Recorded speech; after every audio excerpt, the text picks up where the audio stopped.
Olá, meus prezados telespectadores do Saber Direito, sejam bem-vindos. Meu nome é Renato Brasileiro de Lima.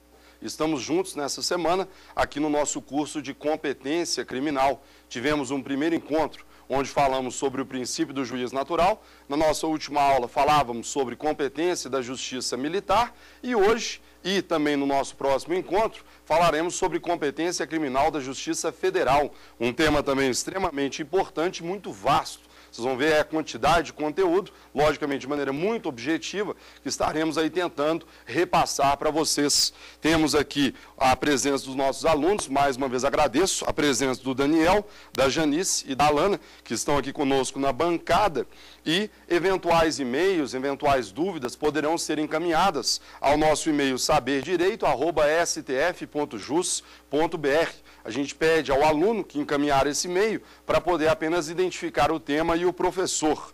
Então, meus colegas, é isso. Nossa aula de hoje, então, competência da Justiça Federal. Uma aula dividida em 2 blocos. A gente tem essa primeiro aqui e depois a gente continua na próxima aula. A gente vai falar hoje, basicamente, apenas sobre um inciso da Constituição Federal e vocês vão perceber a quantidade de conteúdo que a gente consegue extrair de apenas um inciso da Constituição. Vamos lá. Justiça Federal, você vai tomar cuidado, porque apesar de o artigo 106 da Constituição Federal dizer que os órgãos da Justiça Federal são apenas os tribunais regionais, federais e os juízes federais, é certo que como órgãos aí da Justiça Federal, você pode citar, primeiro, os tribunais regionais federais, que são aí em 5, tem primeira, segunda, terceira, quarta e quinta região. Além dos tribunais regionais federais, temos os juízes federais. Não podemos, e aí é que é importante, não podemos também nos esquecer, primeiro, dos juizados especiais criminais, que também atuam no âmbito da Justiça Federal, e também dos tribunais do júri na Justiça Federal. Isso é importante porque às vezes a gente acha que tribunal do júri, ele só existe na Justiça Estadual. Não, eu posso ter também um tribunal do júri no âmbito da Justiça Federal. Não é muito comum, mas é perfeitamente possível. Basta imaginar, por exemplo, um crime cometido contra funcionário público federal no exercício das funções. A gente vai estar comentando sobre esse aspecto. Então vejam, quais são os órgãos então da Justiça Federal? Tribunais regionais federais, juízes federais, juizados especiais criminais federais e, por último, também não podemos nos esquecer do Tribunal do Júri Federal. Dito isso, passamos de imediato ao estudo da Constituição Federal. E o nosso encontro de hoje, basicamente um único inciso, que parece até simples, mas vocês vão perceber a quantidade de conteúdo que daí podemos extrair. E o inciso é o artigo 109, inciso 4º da Constituição. De acordo com a Constituição, vai dizer o seguinte: aos juízes federais compete processar e julgar, inciso 4º, os crimes políticos e as infrações penais praticadas em detrimento de bens, serviços ou interesse da União ou de suas entidades autárquicas ou empresas públicas, excluídas as contravenções e ressalvada a competência da Justiça Militar e da Justiça Eleitoral. Então, esse é o nosso objeto de estudo, artigo 109, inciso 4º. Primeiro ponto importante. A primeira competência criminal outorgada à Justiça Federal diz respeito aos crimes políticos. Então, a Justiça Federal compete julgar os crimes políticos. Renato, onde estão previstos esses crimes políticos? Cuidado, os crimes políticos estão previstos na Lei 7.170/83, chamada Lei de Segurança Nacional. Essa Lei de Segurança Nacional, ela vai trazer os crimes políticos e você lá vai ter crimes, por exemplo, caluniar o presidente da República, matar o presidente do Supremo Tribunal Federal, injuriar o presidente da Câmara dos Deputados. Lá você vai ter alguns crimes políticos. Agora, cuidado. E por quê? Porque muitos crimes políticos que estão previstos nessa Lei 7.170 também estão previstos na lei comum.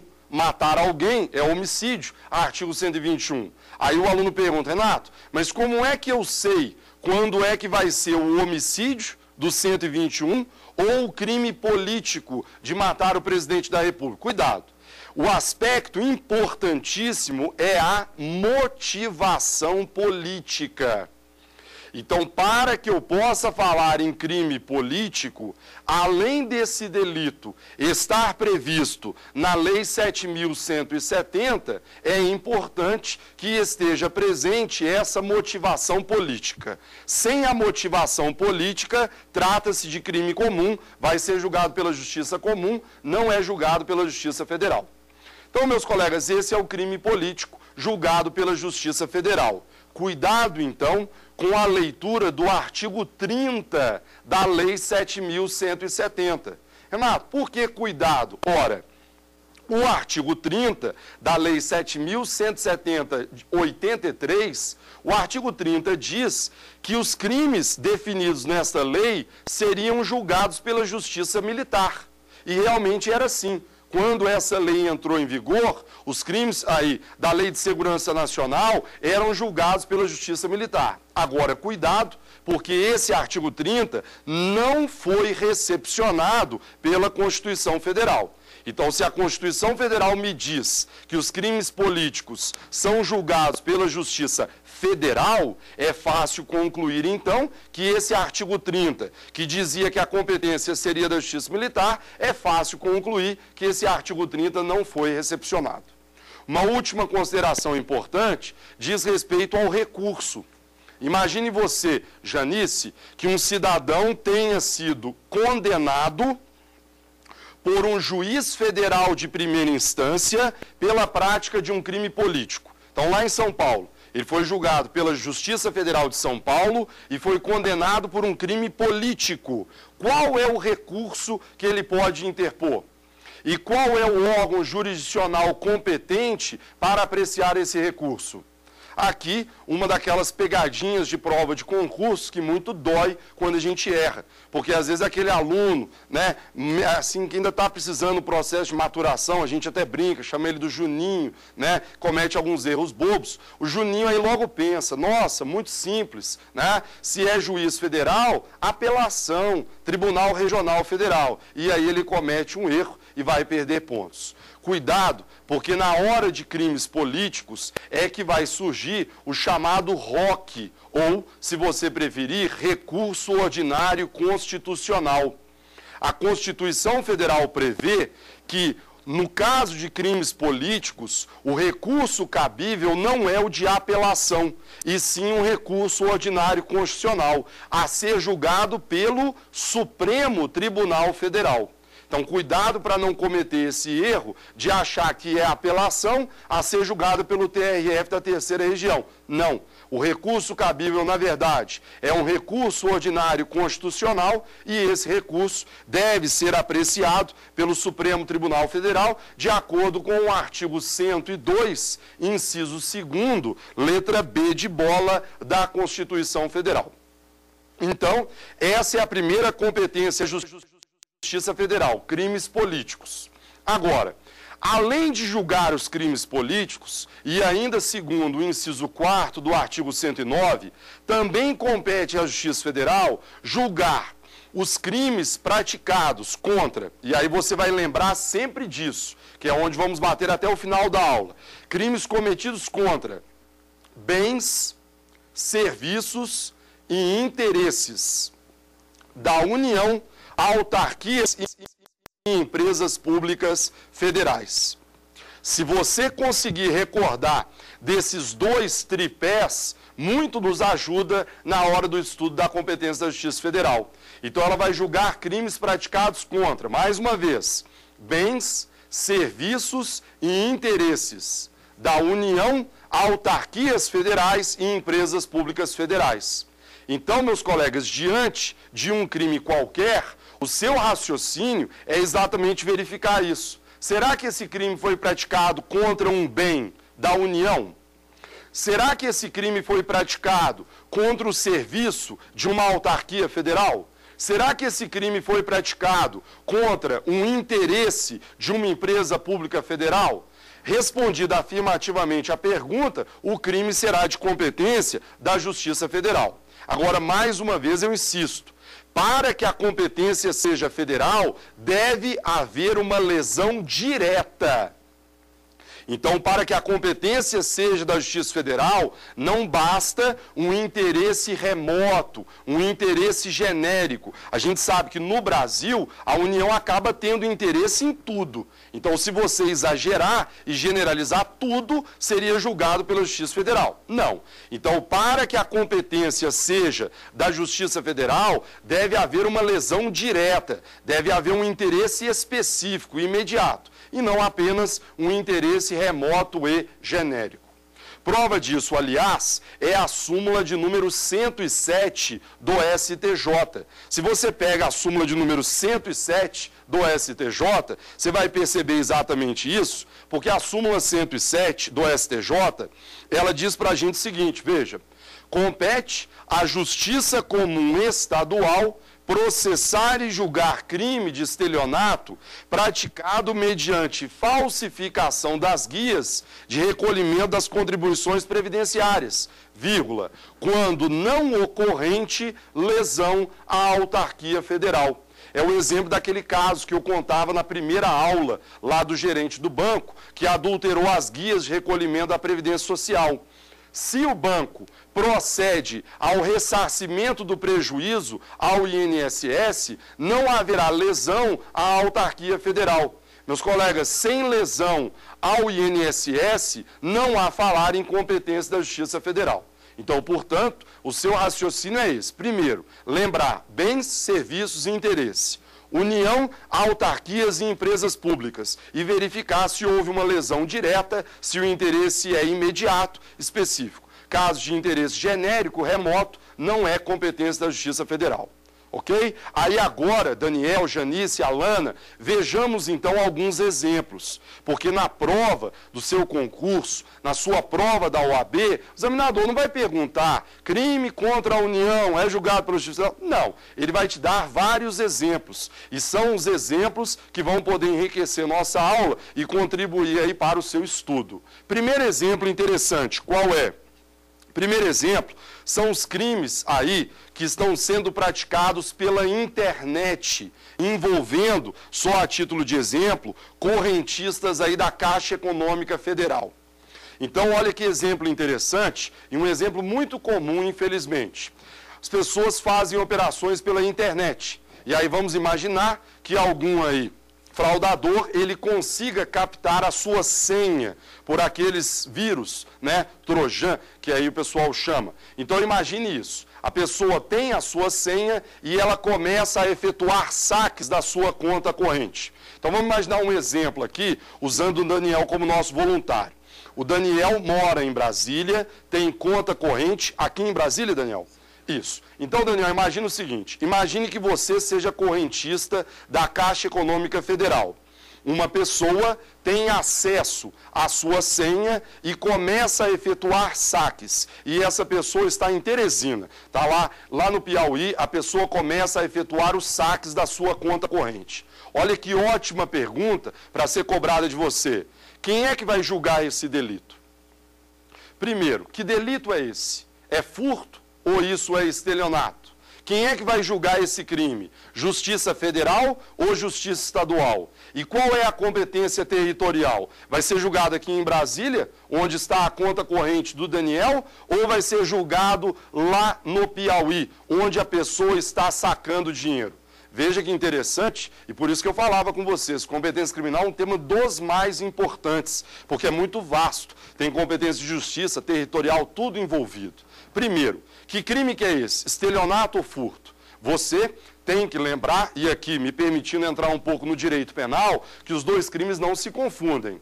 No crime de estelionato, você induz o agente ao erro, mediante fraude, e ele voluntariamente entrega a coisa a você.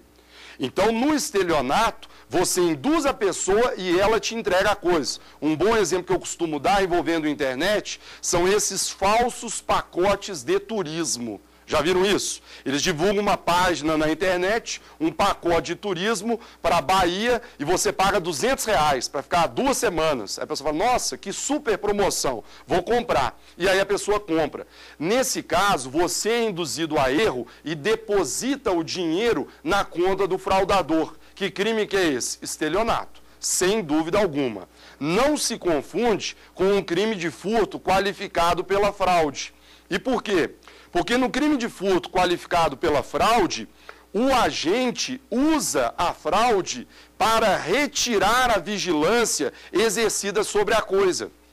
Então pense, por exemplo, nesses golpes que acontecem em condomínios em São Paulo, em que o ladrão, ele coloca a roupa de um prestador de serviço. Então ele finge que é da empresa de gás, ele finge que é da empresa de telefonia. Então ele utiliza a fraude, o ardil, para retirar a vigilância exercida sobre a coisa. E a partir daí, então, ter acesso àquilo que ele vai subtrair.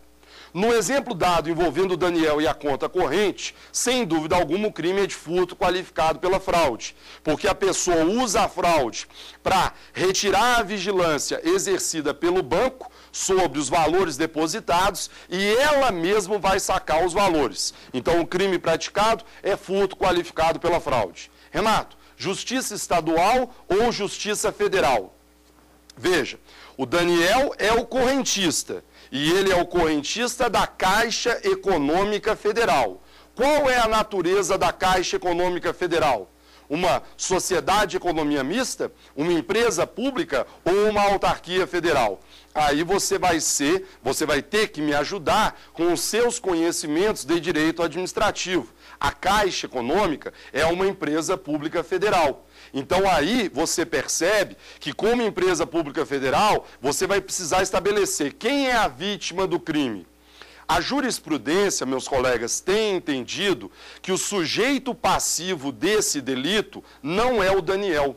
O sujeito passivo desse delito, que é quem vai suportar o prejuízo patrimonial, é a instituição financeira, porque é ela que tem burlado o seu sistema de vigilância e é de lá que são subtraídos os valores. O Daniel, na verdade, ele é apenas um prejudicado, mas quem é vítima do furto qualificado pela fraude é a instituição financeira. Ora, se a instituição financeira é a Caixa Econômica Federal, empresa pública federal, eu não tenho dúvida alguma em afirmar para vocês que a competência, então, será de quem? Da Justiça Federal. Afinal de contas, crime praticado contra bem de empresa pública federal é julgado pela Justiça Federal. Ótimo. Renato, e quanto à competência territorial? Será que eu vou ser julgado pela seção judiciária do Piauí? Lá onde ele pegou os valores, ou será que vai ser julgado aqui no Distrito Federal pela Justiça Federal do Distrito Federal? Cuidado, apesar do cidadão estar em Teresina, no Piauí, de onde ele está sacando os valores, a jurisprudência entende que a competência territorial é do local de onde a coisa é retirada da esfera de disponibilidade da vítima. É lógico que o dinheiro aí, a questão eletrônica, né, que vai haver essa transferência. Mas a jurisprudência tem entendido que se a conta corrente está numa agência em Brasília, o juízo territorialmente competente será o de Brasília e não do Piauí. Então vejo que tem uma belíssima questão e 3 questões relacionadas. Primeiro, em relação ao crime, furto qualificado pela fraude. 2, em relação à justiça competente federal, porque a Caixa é uma empresa pública federal. E 3, quanto à competência territorial, que é daqui de Brasília, porque é daqui de onde foi retirada a esfera de disponibilidade da vítima. Ótimo. Um outro exemplo interessante, que pode também ser aí citado para poder enriquecer o conteúdo de vocês. E no caso de crime praticado contra a Empresa Brasileira de Correios e Telégrafos, a famosa EBCT, quem é que vai julgar um crime praticado contra a Empresa Brasileira de Correios e Telégrafos? Primeiro, direito administrativo, vamos ter que lembrar. Qual é a natureza jurídica da Empresa Brasileira de Correios e Telégrafos? Uma autarquia federal, uma sociedade de economia mista, uma empresa pública? Qual é a sua natureza? A Empresa Brasileira de Correios e Telégrafos é uma empresa pública federal. Aí é que o aluno pode acabar cometendo um erro. Sabe qual que é? Tome cuidado, os Correios hoje operam por meio de franquias. E é aí que é uma ótima pegadinha para concurso, para provas que vocês venham a fazer. Por quê? Na hora que o examinador colocar para você crime praticado contra os Correios, cuidado para não ir marcando de plano que é Justiça Federal. Porque antes você precisa perguntar, o crime foi praticado em detrimento de uma franquia dos Correios? Se é uma franquia, um assalto, por exemplo, uma franquia dos Correios, uma agência lá, se é uma franquia, aquilo ali, gente, não representa a Empresa Brasileira de Correios e Telégrafos. É apenas uma pessoa jurídica de direito privado, permissionária, concessionária de serviço público. Então, crime praticado contra uma franquia dos Correios deve ser julgado pela Justiça Estadual. Agora, cuidado, porque se a vítima do delito for a própria Empresa Brasileira de Correios e Telégrafos, aí a competência é da Justiça Federal. Então, se, por exemplo, numa licitação envolvendo os Correios aqui em Brasília, houver a prática de alguma fraude, aí o sujeito passivo do crime é a empresa brasileira e, como empresa pública federal, competência, então, será da Justiça Federal. Em frente. Terceiro exemplo. Renato, e no caso de crime cometido contra o Banco do Brasil? Quem é que vai processar e julgar um crime cometido contra o Banco do Brasil? Mais uma vez, somos obrigados a saber qual é a natureza jurídica do BB. Banco do Brasil, cuidado, é uma sociedade de economia mista. Então, não podemos ser induzidos a erro e achar que crimes contra o Banco do Brasil serão julgados pela Justiça Federal. Se é uma sociedade de economia mista, o crime praticado contra ela vai ser julgado pela Justiça Estadual. Há, inclusive, uma súmula sobre esse assunto, que é a súmula de número 42 do STJ. Então, a súmula de número 42 do STJ vai nos dizer exatamente isso, que crimes praticados contra sociedades de economia mista serão, então, processados e julgados pela Justiça Estadual. Então, aí o interesse de você conhecer o direito administrativo, porque você precisa saber o que é uma autarquia federal, o que é uma empresa pública federal e o que é uma sociedade de economia mista. Vamos em frente. Outro exemplo interessante, pesquisado aí também na doutrina e na jurisprudência, a questão do desvio de verbas. Então vamos imaginar esses desvio de verbas federais. Vamos imaginar esses convênios celebrados entre a União e as prefeituras. Então imagine que a União celebre um convênio prevendo aí a liberação de verbas para transporte escolar, para merenda escolar, e haja um desvio de verbas. Quem é que vai julgar esse delito? Os tribunais superiores, nesse ponto, têm jurisprudência pacífica e sedimentada, entendendo o seguinte: se a verba estiver sujeita à prestação de contas perante órgão federal, competência da Justiça Federal. Então, se a verba transferida estiver sujeita à prestação de contas perante órgão federal, competência da Justiça Federal. Geralmente, essa prestação de contas, ela se dá perante o Tribunal de Contas da União. Então, se no convênio existe essa previsão e ainda está havendo essa fiscalização, competência da Justiça Federal. Agora, no entanto, se essa verba já estiver incorporada ao patrimônio municipal, então, por exemplo, o contrato já foi dado como cumprido e não há mais a fiscalização, as verbas já estão incorporadas ao patrimônio municipal, aí entende-se que a competência é da Justiça Estadual. Então, você tem que ficar atento e prestar atenção aos detalhes do caso concreto. Se ainda houver fiscalização perante órgão federal, competência da Justiça Federal. Se, no entanto, essa verba já estiver incorporada ao patrimônio municipal, competência da Justiça Estadual. Sobre esse assunto, duas súmulas precisam ser citadas, que são as súmulas de número 208 e 209 do STJ. Então, súmula de número 208 e súmula de número 209 do STJ tratam exatamente disso. Insisto, e como dizia antes, precisamos então sempre verificar bens, serviços e interesse. União, autarquias e empresas públicas federais. Quer ver um exemplo interessante? Crime cometido contra consulado estrangeiro. Quem vai julgar? Imagine, por exemplo, aí que alguém resolva praticar um crime de dano contra o consulado americano aqui em Brasília. Quem é que julga um crime de dano cometido contra consulado estrangeiro?